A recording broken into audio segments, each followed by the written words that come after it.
ಈಗ ನರೇಂದ್ರ ಮೋದಿ ಅವರು ನಾರಿ ಶಕ್ತಿ ಮತ್ತೆ ಶಕ್ತಿಗೆ ನಮಿಸ್ತೀನಿ ಇದು ಬರೀ ಮಾತಲ್ಲಿ ಇರಬಾರ್ದು. ನಮ್ಸೋದೇನು ನಾನು ನಮಿಸ್ತೀನಿ ನೀವು ನಮಿಸ್ತೀರಾ ಎಲ್ಲರೂ ನಮಿಸ್ತಾರೆ. ಆ ಒಂದು ಪೊಸಿಷನಲ್ಲಿ ಇದ್ಕೊಂಡು ಪ್ರೈಮ್ ಮಿನಿಸ್ಟರ್ ಆಗಿ ಇದ್ಕೊಂಡು ಇನ್ನೂ ಜಾಸ್ತಿ ಕೆಲಸ ಮಾಡಬೇಕು. ಅವರು ಬರೀ ಹೆಣ್ಮಕ್ಳ ಕಾಲಿಗೆ ಬೀಳೋದಲ್ಲ, ಹೆಣ್ಣು ಮಕ್ಕಳಿಗೆ ಅಧಿಕಾರ ಕೊಡಬೇಕು. ಅವರ ಪಕ್ಷ 400 ಪಾರ್ ಅಬ್ಕಿ ಬಾರ್ ಅಂತ ಹೇಳ್ತಾರಲ್ಲ, ಅದರಲ್ಲಿ ಒಂದು 200 ಜನ ಹೆಣ್ಮಕ್ಳು ಕೊಟ್ಟಿರಲಿ ಬಿಡಿ ಅಲ್ವಾ.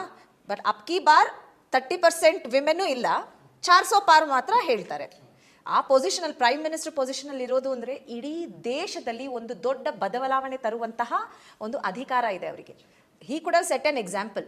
ಅಂದರೆ ಅದೇ ತೋರಿಸುತ್ತೆ ಅವರು ತಂದಿರುವಂತಹ ಈ ಏನು ರಿಸರ್ವೇಷನ್ ಬಿಲ್ಲು ಒಂದು ಬರೀ ಐ ವಾಶ್ ಅಂತ. ಈ ಎಲೆಕ್ಷನ್ಗೆ ಮುಂಚೆ ಒಂದು ಐ ವಾಶ್ ಮಾಡಬೇಕಿತ್ತು, ಹೆಣ್ಮಕ್ಳು ಪರ ಇದೀವಿ ನಾವು, ಆದರೆ ಈ ಎಲೆಕ್ಷನ್ಗೆ ಕೊಡೋದಿಲ್ಲ. ನಮ್ಮ ಪಕ್ಷದಿಂದನೂ ಈ ಎಲೆಕ್ಷನ್ಗೆ ಕೊಡೋದಿಲ್ಲ.